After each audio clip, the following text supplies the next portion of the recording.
ఒక సాధారణ దుస్తులున్న police officer ఒకతను కనిపించారు. మరి ఆయన మీరు ఇక్కడ ఎందుకు వచ్చారు అని అడిగితే ఆయన సార్ ఇక్కడ మేము BRS social media activist Dilip Konatham గారి మీద ఒక కేసు పెట్టడం జరిగింది. ఆ కేసు సంబంధించి నోటీసులు ఇవ్వడానికి ఇక్కడికి రావడం జరిగిందని చెప్పడం జరిగింది. మరి కేసు అయితే నిర్మల్లో పెట్టిండ్రు. ఇష్యూ ఏమో హైదరాబాద్ సెంట్రల్ యూనివర్సిటీ భూములకు సంబంధించి భూ కబ్జాలకు ప్రభుత్వం యథేచ్ఛగా ఫారెస్ట్ చట్టాన్ని ఉల్లంఘించి యథేచ్ఛగా భూ కబ్జాలు చేస్తున్న విషయం గురించి దిలీప్ కొనతం గారి మీదనే కాదు, మన్య క్రిషాంక్ గారి మీద, మరెందరో సోషల్ మీడియా యాక్టివిస్టుల మీద ఎడాపెడా అన్నీ కూడా ఫేక్ కేసులు, అధికారం ఉందని చెప్పేసి ఫేక్ కేసులు ఎడాపెడా పెడుతున్నారు. దీన్ని పూర్తిగా మేము ఖండిస్తున్నాం. మరి రేవంత్ రెడ్డి గారు ప్రతిపక్షాల మీద ప్రతిరోజు కూడా, మరి ముఖ్యంగా భారత రాష్ట్ర సమితి మీద విపరీతంగా కేసులు పోలీసు యంత్రాంగాన్ని యూజ్ చేసుకొని పెట్టడం వల్ల రాష్ట్రంలో శాంతి భద్రతల పరిస్థితి అధోగతి పాలైంది. దాని గురించే ఈరోజు మాట్లాడడానికి ప్రెస్ మీట్ పెట్టడం జరిగింది. మిత్రులారా, చాలా బాధతోని చాలా ఆందోళనతో ఈరోజు భారత రాష్ట్ర సమితి ఈ ప్రెస్ మీటు పెడుతున్నాం. ప్రధానంగా కేసీఆర్ గారి హయాంలో గత 10 సంవత్సరాల వారి పాలనలో మహిళలకు పూర్తిగా రక్షణ ఉండేది. కేసీఆర్ గారి హయాంలో షీ టీమ్స్ పెట్టారు. వేలాది మంది మహిళలను పోలీసు కానిస్టేబుల్గా రిక్రూట్ చేశారు. మహిళలకు మొట్టమొదటిసారిగా 33% రిజర్వేషన్ పోలీసు రిక్రూట్మెంట్లో ఇచ్చారు. 11 లక్షల సీసీటీవీ కెమెరాలు ఈ తెలంగాణ రాష్ట్రంలో పెట్టారు. బహుశా దేశంలో తెలంగాణలో ఉన్నన్ని సీసీటీవీ కెమెరాలు దేశంలో మరెక్కడ ఉండవు. బహుశా లండన్లో ఉంటాయి, లేకపోతే వేరే పాశ్చాత్య దేశాల్లో ఉంటాయి, కానీ ఇండియాలో మాత్రం ఇన్ని లేవు. సో 11 లక్షల సీసీటీవీ కెమెరాలు వారు పెట్టారు. అదేవిధంగా షీ టీమ్స్ పెట్టారు, భరోసా సెంటర్లు పెట్టారు, సఖీ సెంటర్లు పెట్టారు. ఎన్నో మహిళల కోసం ఎన్నో రకరకాల కార్యక్రమాలు. ప్రత్యేకించి నేను రక్షణ గురించి మాట్లాడుతున్నాను. కేసీఆర్ కిట్ల గురించి కానీ, కళ్యాణ లక్ష్మి పథకాల గురించి కానీ, పావలా వడ్డీ రుణాల గురించి, వాటి గురించి ఇక్కడ నేను ప్రస్తావించడం లేదు. కానీ ప్రత్యేకించి మహిళల రక్షణ కోసం మాత్రం వారు చాలా అంటే చాలా కార్యక్రమాలు చేశారు. అందువల్ల మహిళలు సంపూర్ణంగా చాలా సురక్షితంగా మరి తిరిగారు.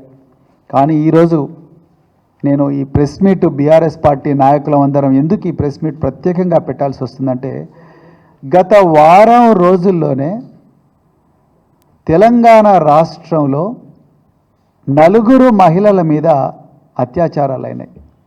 ఇది చాలా ఆందోళన కలిగించే విషయం. మొట్టమొదట మనకు 22 మార్చి నాడు ఎంఎంటీఎస్లో ఒక మహిళ మీద మహాత్మా గాంధీ గారు అన్నారు, ఈ దేశానికి నిజంగా స్వాతంత్రం ఎప్పుడు వస్తుందంటే మహిళ అర్ధరాత్రి ఒంటరిగా పోగలిగినప్పుడే స్వాతంత్రం వస్తుందని ఆనాడు మహాత్మా గాంధీ గారు చెప్పారు. ఇక్కడ బాధితురాలు ఫుడ్ డెలివరీ కంపెనీలో పనిచేసుకుంటూ సికింద్రాబాద్ నుండి మేడ్చల్ పోయే ఎంఎంటీఎస్ ట్రైన్ ఎక్కి మహిళా బోగీలు ఎక్కింది. ఆమె మామూలు బోగీలు ఎక్కలేదు. మహిళా బోగీలో ఎక్కి ఎంఎంటీఎస్ ట్రైన్లో ఎక్కి మరి మేడ్చల్ పోతుంటే దాదాపు 7 గంటల నుంచి 8 గంటల ప్రాంతంలో ఒక యువకుడు అగంతకుడు ఆ మహిళా బోగిలోకి వచ్చి కరెక్ట్గా మరి ఒక 15-20 నిమిషాలు ప్రయాణం చేసిన తర్వాత ఆమె మీద అత్యాచార యత్నం చేస్తే ఆమె నడుస్తున్న ట్రైన్ నుంచి కిందకు దుంకి ప్రాణాలు కాపాడుకున్నది. ఆమెకు విపరీతమైన గాయాలతో ఇలా హాస్పిటల్లో చికిత్స పొందుతూ ఉన్నారు. అది మొదటి కేసు. దాని మీద మరి గౌరవ ముఖ్యమంత్రి రేవంత్ రెడ్డి గారు స్టేట్మెంటు అసెంబ్లీలో ఇచ్చిండ్రు, కానీ ఆయన ఆ బాధితురాలను ఇంతవరకు కలవలేదు. ఇక అది మరిచిపోకముందే మరి మార్చి 25వ తారీఖు నాడు సంగారెడ్డిలో భర్తను కొట్టి ఉదయం 4 గంటలకు కంది మండలంలో తిలోత్తమ్ గార్డెన్స్ దగ్గర భర్తను కొట్టి భర్త ముందరే భార్యను తీసుకుపోయి సామూహికంగా అత్యాచారం చేసిండ్రు ఉదయం 4 గంటలకు. మార్చి 22 నాడేమో ఒక యువతి మీద ఎంఎంటీఎస్ ట్రైన్లో అత్యాచారం జరుగుతుంది. మార్చి 25 నాడు కందిలో ఒక భార్యను భర్త కళ్ళ ఎదుటగానే భర్తను కొట్టి భార్యను తీసుకుపోయి ఆమె మీద సామూహిక అత్యాచారం చేస్తారు ఉదయం 4 గంటలకు. అది మరిచిపోకముందే అత్యంత క్రూరమైన సంఘటన నాగర్ కర్నూలు జిల్లాలో జరిగింది మార్చి 29 నాడు.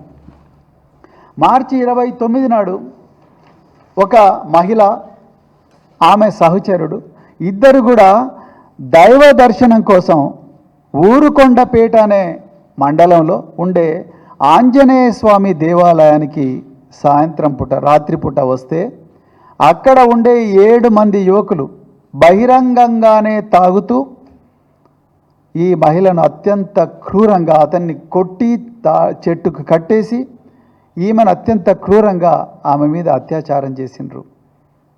ఇంకా కొన్ని విషయాలు చెప్పడం కూడా వీలు కాదు. ఆమె ఏడుస్తూ ఉంటే అత్యంత క్రూరంగా హింసించారు. ఇప్పుడు చెప్పడం కూడా వీలు కాదు. అవన్నీ కూడా అంత ఘోరంగా అత్యాచారం చేసిండ్రు. అది కూడా రాత్రిపూటన జరిగింది. యువకులు బహిరంగంగా తాగుతూ ఉన్నారు. అది మరిచిపోకముందే మార్చి 31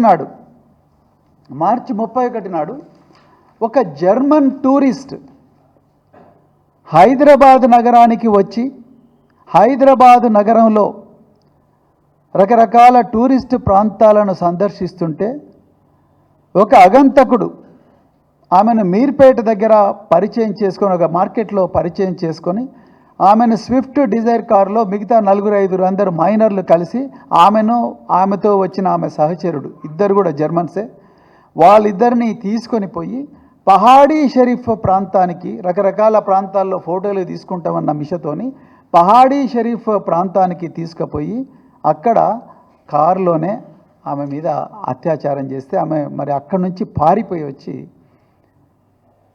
పోలీస్ స్టేషన్లో కంప్లైంట్ చేసింది.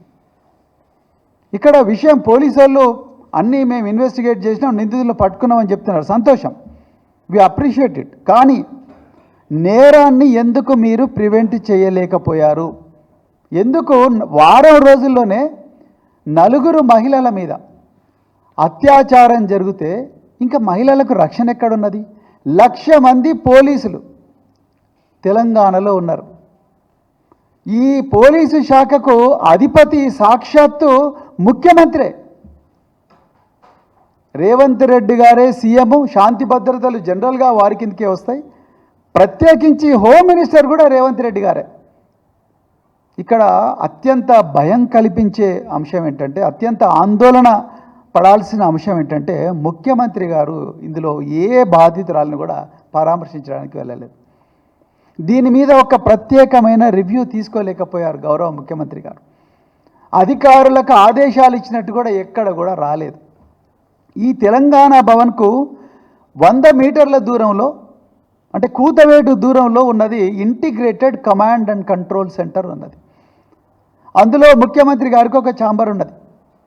ముఖ్యమంత్రి గారు ఆ ఛాంబర్లో కూర్చొని మున్సిపల్ అడ్మినిస్ట్రేషన్ డిపార్ట్మెంట్ రివ్యూలు పెడతారు. కాంగ్రెస్ పార్టీ అంతర్గత విషయాల మీద రివ్యూ పెడతారు. దీపాదాస్ మున్షి గారు ఇంకా రకరకాల కాంగ్రెస్ పార్టీ నాయకులు వచ్చి ప్రభుత్వ పోలీసు ఇంటిగ్రేటెడ్ కమాండ్ సెంటర్లో కూర్చొని పార్టీ విషయాలు మాట్లాడుకుంటారు. హైదరాబాద్ సెంట్రల్ యూనివర్సిటీ భూముల కబ్జాల గురించి, దానికి విడుదల చేయాల్సిన జీవోల గురించి, విద్యార్థులను అరెస్టు చేయాల్సిన విషయాల గురించి, ఆ భూమిని ఎట్లా 400 ఎకరాలు ఎట్లా కబ్జా చేయాలనే దాని మీద ఇంటిగ్రేటెడ్ పోలీస్ కమాండ్ సెంటర్ దాంట్లో మీటింగ్ పెడతారు. కానీ మహిళల రక్షణ గురించి ముఖ్యమంత్రి గారు మీటింగులు పెట్టిన దాఖలాలు లేవు. ఉంటే గౌరవ ముఖ్యమంత్రి గారిని మేము బీఆర్ఎస్ పార్టీ తరఫున కోరుతున్నాం, బయట పెట్టండి రికార్డ్స్. ఇంత ఘోరమా? ఇలా ఈ 4 సంఘటనలు నేను ఉదాహరణకే చెప్తున్నాను. ఈ 4 సంఘటనలు అన్నీ రాత్రిపూటనే జరిగినాయి. ఈ 4 సంఘటనలో 2 సంఘటనలో నిందితులు బహిరంగంగా లిక్కర్ తాగుతూ ఉన్నారు. ఇలా సెక్షన్ 9 ఆఫ్ ప్రొహిబిషన్ యాక్ట్ కానీ పోలీస్ యాక్ట్ కానీ ఏం చెప్తున్నది? బహిరంగంగా మద్యపానం చేయడం నేరం. బహిరంగంగా ధూమపానం చేయడం కూడా నేరమే. పబ్లిక్ ప్లేసెస్లో బహిరంగంగా ధూమపానం కానీ బహిరంగంగా మద్యపానం చేయడం నేరం అని చెప్తున్న వాళ్ళు తీసుకపోయి అర్జెంటుగా పోలీస్ స్టేషన్లో పెట్టాలి, కేసు పెట్టాలి. ఎక్సైజ్ పోలీసులకు ఉంది, ఇలా సాధారణ సివిల్ పోలీసులకు కూడా ఉన్నది. కానీ ఇలా తెలంగాణలో ఎక్కడ పడితే అక్కడ పొదలుంటే, ఎక్కడ చీకటి ఉంటే అక్కడ బీర్ బాటిళ్ళు దర్శనం ఇస్తున్నాయి, 90 ml బాటిళ్ళు దర్శనం ఇస్తున్నాయి. ఎక్కడ పడితే అక్కడ బహిరంగంగా తాగుతూ ఉన్నారు. విపరీతంగా తాగిన వ్యక్తులకు విచక్షణ జ్ఞానం ఉంటుందా? ఒక భార్య ఒక భర్త పోతుంటే వాళ్ళు ఏ విధంగా చూస్తారు? ఒక అన్నా చెల్లెలు పోతుంటే ఏ విధంగా చూస్తారు తాగిన మైకంలో ఉండే యువకులు? ఎప్పుడన్నా పోలీసులు బహిరంగంగా తాగడం నేరం అని చెప్పి దాని మీద ఏమైనా డ్రైవ్ చేసిండ్రా? డ్రైవ్ చేస్తే ఎంతమంది ఆకతాయిలను మీరు అరెస్ట్ చేసిండ్రు చెప్పండి. మీరు ఊరుకొండలో ఆంజనేయ స్వామి గుడి చుట్టూ మరి వ్యక్తులు దేవుడి చుట్టుపక్కల ప్రాంతాల్లో బహిరంగంగా పొదల్లో తాగుతూ ఉంటే ఎక్కడ పోయింది పోలీస్ పెట్రోలింగ్? కేసీఆర్ గారు మీకు ఇవ్వంది ఏంది? టాటా సుమోలు ఇచ్చిండు, టయోటా ఇన్నోవాలు ఇచ్చిండు, టయోటా క్రిస్టాల్ ఇచ్చిండు, 700 కోట్ల రూపాయల విలువైన సామాగ్రి ఇచ్చిండు కదా. మరి వారు ఇచ్చిందంతా ఏమైంది? Integrated command and control centre పెట్టిండు కదా, పోలీసులకు అలవెన్స్లు ఇచ్చిండు కదా. దాదాపు 45,000 మంది పోలీసులు రిక్రూట్ చేసిండ్రు, మహిళలనే 33% రిక్రూట్ చేసిండ్రు కదా. ఎన్ని చేయలేదు కేసీఆర్ గారు. సీసీటీవీ కెమెరాలు 11 లక్షలు పెట్టించిండ్రు కదా. అదేవిధంగా మరి ఈ సెల్ ఫోన్లో ఈ మహిళల రక్షణ కోసం సపరేట్గా యాప్ డిజైన్ చేసిండ్రు. ఇంకొక ఒళ్ళు గగురు పడిచే విషయం ఏంటంటే, ఈ మహిళల మీద ఈ నేరాలు జరుగుతున్నప్పుడు ఎవ్వరికి కూడా పోలీసులను కాల్ చేయాలనే ఆలోచన రాలేదు. ఎందుకు రాలేదు? ఒక్కసారి ఆలోచించండి. అంటే పోలీసు వ్యవస్థ మీద నమ్మకం సన్నగిలిందా? మరి డయల్ 100కి ఎందుకు వీళ్ళు కాల్ చేయలేదు? ఈ సెల్ ఫోన్లో ఇంతకుముందు కేసీఆర్ గారి సమయంలో ఒక యాప్ ఉండేది, ఉంటే యాప్ను ఎందుకు మరి యాప్తోనే ఒకసారి కాల్ చేసినామంటే 5 సంస్థలకు పోయేది. ఎక్కడ పోయినరు? ఇలా షీ టీమ్స్ దాదాపుగా 331 షీ టీంలను కేసీఆర్ గారి టైంలో పెట్టిండ్రు.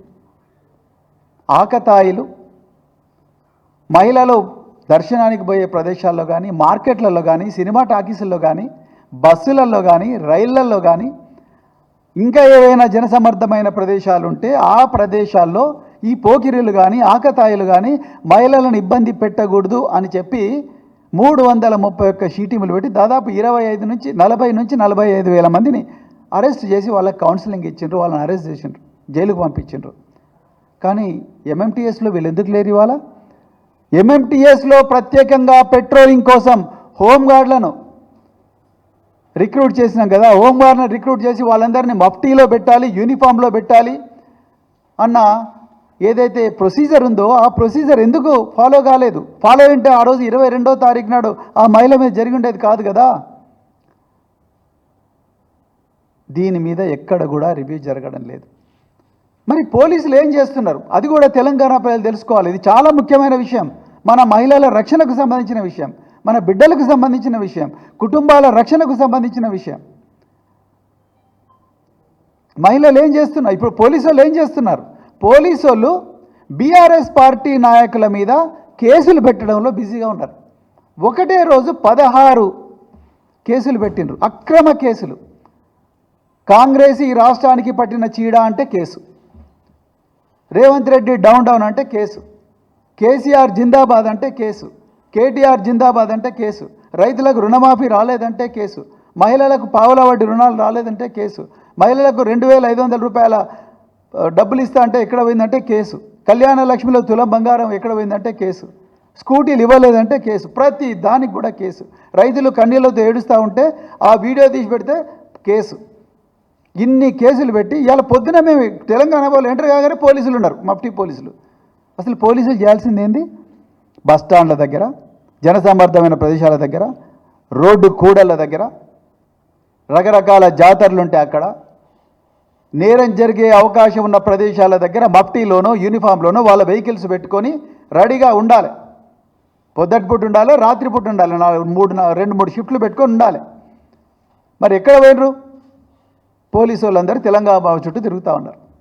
ఇక రెండవది మీరు చూస్తున్నారు, ఈ ఇన్సిడెంట్స్ అన్నీ కూడా మార్చి 22 నుంచి మార్చి 31 మధ్యలోనే జరిగినాయి. ఉదాహరణకు చెప్తున్నా, కరెక్ట్గా ఇదే సమయంలో రేవంత్ రెడ్డి గారు ఎక్కడ బిజీగా ఉన్నారంటే హైదరాబాద్ సెంట్రల్ యూనివర్సిటీలో 400 ఎకరాలను కబ్జా చేయడంలో బిజీగా ఉన్నారు. ఇది వాస్తవం. యూనివర్సిటీ విద్యార్థులు ఒప్పుకోవడం లేదు కాబట్టి వందలాది వేలాది మంది పోలీసులను హైదరాబాద్ సెంట్రల్ యూనివర్సిటీలో బందోబస్తుకు డిప్లాయ్ చేసిండ్రు. ఇదేనానండి రేవంత్ రెడ్డి గారు మీరు చేయాల్సిన పని ముఖ్యమంత్రిగా?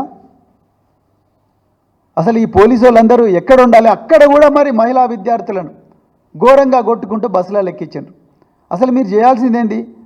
అక్కడ వన్యప్రాణుల కాపాడాలి, చెట్లను కాపాడాలి, వాటర్ బాడీస్ను కాపాడాలి, అదేవిధంగా సభ్య సమాజంలో మహిళలను కాపాడాలి, చిన్న పిల్లలను కాపాడాలి.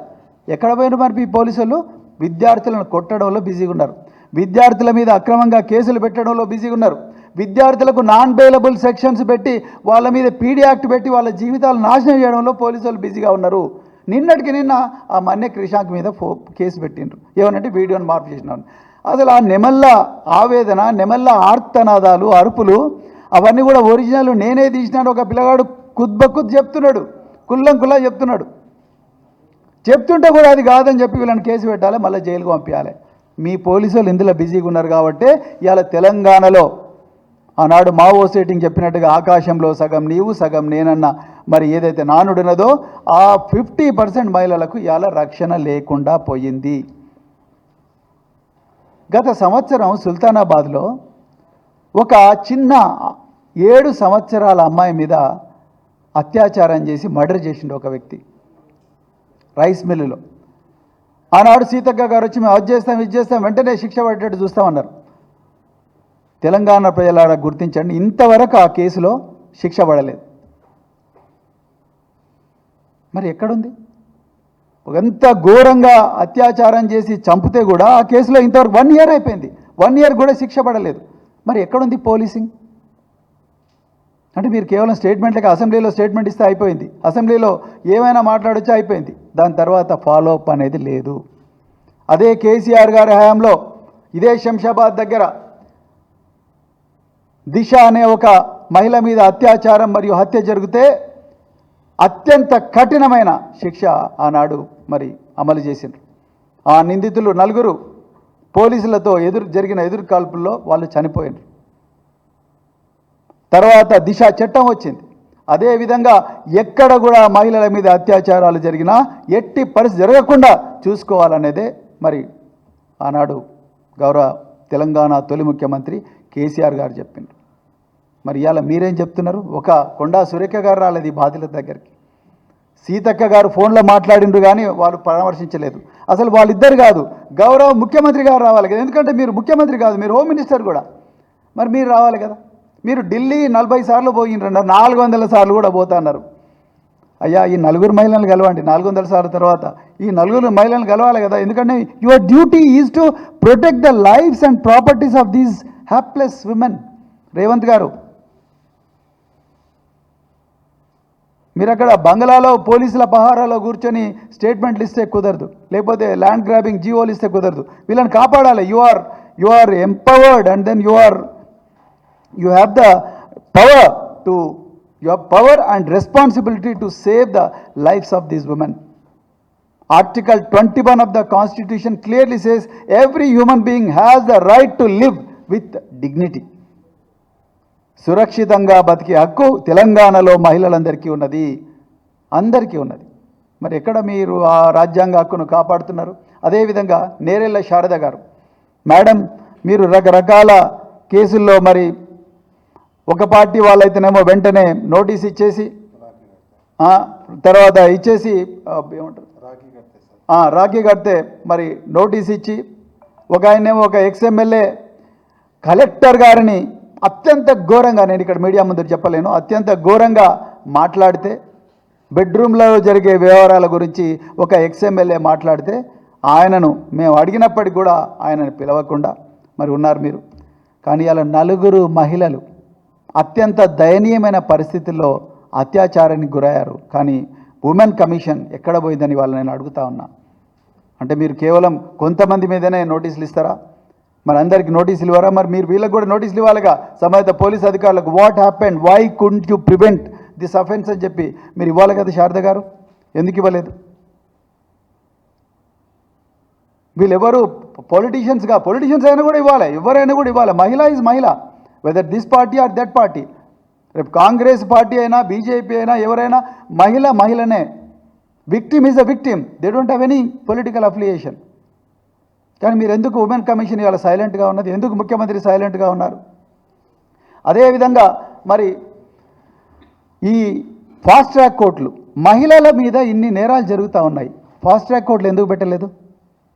మరి ఎవరెవరు మీద రాగ మేఘాల మీద జీవోలు తీస్తున్నారు కదా, శ్రీధర్ బాబు గారు, పొంగులేటి శ్రీనివాసరెడ్డి గారు, అదేవిధంగా మరి రేవంత్ రెడ్డి గారు, బల్లు బట్టి విక్రమార్క గారు, మీరు ఆగ మేఘాల మీద జీవోలు చేసి భూమి మాదే అని చెప్పి కోట్ల రూపాయలు ఖర్చు పెట్టి మీరు ఈ భూములను కబ్జా చేయడానికి చూస్తున్నారు కదా. ప్రభుత్వ డబ్బును ఖర్చు పెట్టి, ప్రజల డబ్బును ఖర్చు పెట్టి, మా అందరి మీద ఫేక్ కేసులు పెట్టి సుప్రీంకోర్టు లాయర్లకు కోట్ల రూపాయలు చెల్లించి వాళ్ళందరినీ తీసుకొచ్చి హైకోర్టులో డిప్లాయ్ చేసి ఎట్లనే చేసి కేసును మేము గెలవాలని చూస్తున్నారు కదా. అయ్యా మీకు చేతులు జోడించి నమస్కరించి చెప్తున్నాం, వేడుకుంటున్నాం తెలంగాణ ప్రజల తరపు నుంచి.